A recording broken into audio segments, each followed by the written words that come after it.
Isa na naman magandang araw sa inyo mga kaibigan, si Teacher Mangyan po nagbabalik, and for today's video ay pag-uusapan naman natin ang scouting. Ngayong school year 2023 and 2024 ay ginanap ang Scouting of the Philippines dito sa Oriental Mindoro ngayong buwan ng Nobyembre.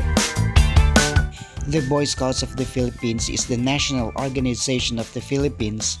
Its mission is to imbue in the youth the love of God, country, and fellow men, to train young people to become responsible leaders and to contribute in nation building.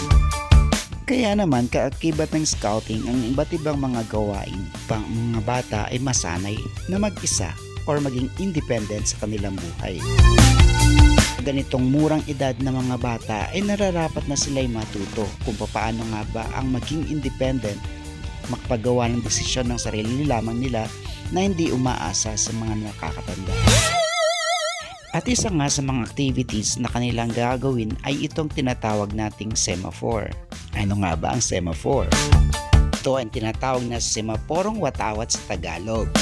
Isa itong sistema sa pagbibigay ng visual na signal na may hawak kamay na bandila, rods, discs, paddles o paminsan-minsan ay hubad o globe na kamay. Kaya dito sa pagkakataon na ito, ang gagamitin naman natin ay ang watawat. Kaya dito sa station ni Scouter Jeric Ian Dalisay ay tuturuan niya mga bata na ito ng tamang paggamit ng mga watawat upang magbigay ng signal mula sa mga kasamang nasa malayo.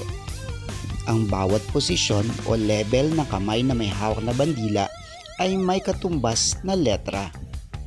At ito ang magbibigay ng ideya sa mga kasamang nasa malalayo kung ano ang gustong ipahatid na mensahe.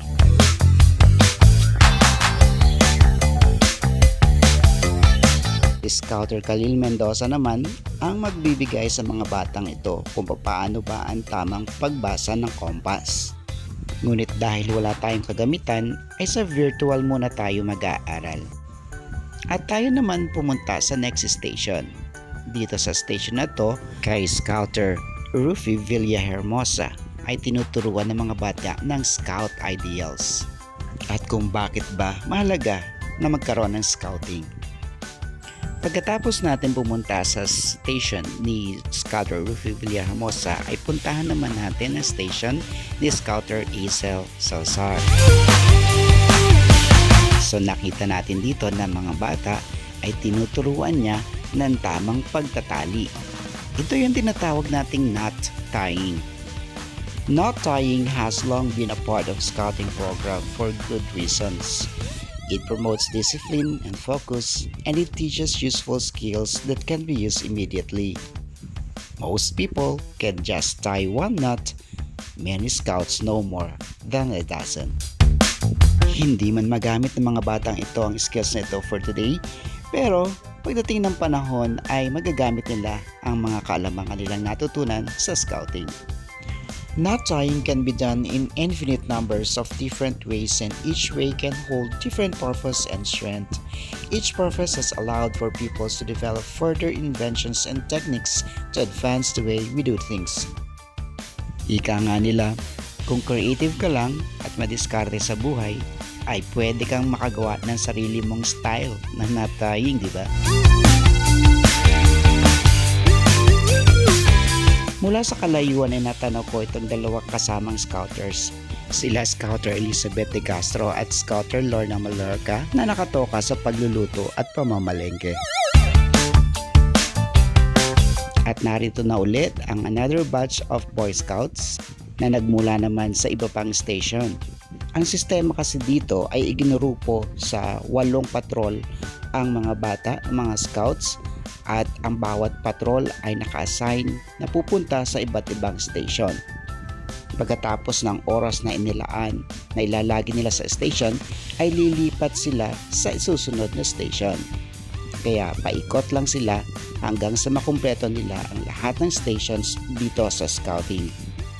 Sa pagkakataong ito naman ay ipapakita ko sa inyo ang mas personalized sa pagtuturo ng signaling. Kaya ang bawat bata ay binibigyan ng pagkakataon na ipamalas ang kanilang mga natutunan. At later on ay bibigyan sila ng task na i-interpret ang mensahe na nais ipatid ng kanilang kagrupo na nandoon sa isang malayong posisyon. Sa simula ay nalilito pa ang mga batang ito, pero sa pagtagal-tagal ay nagamay na nila ang mga posisyon ng kamay nila na may hawak na flag.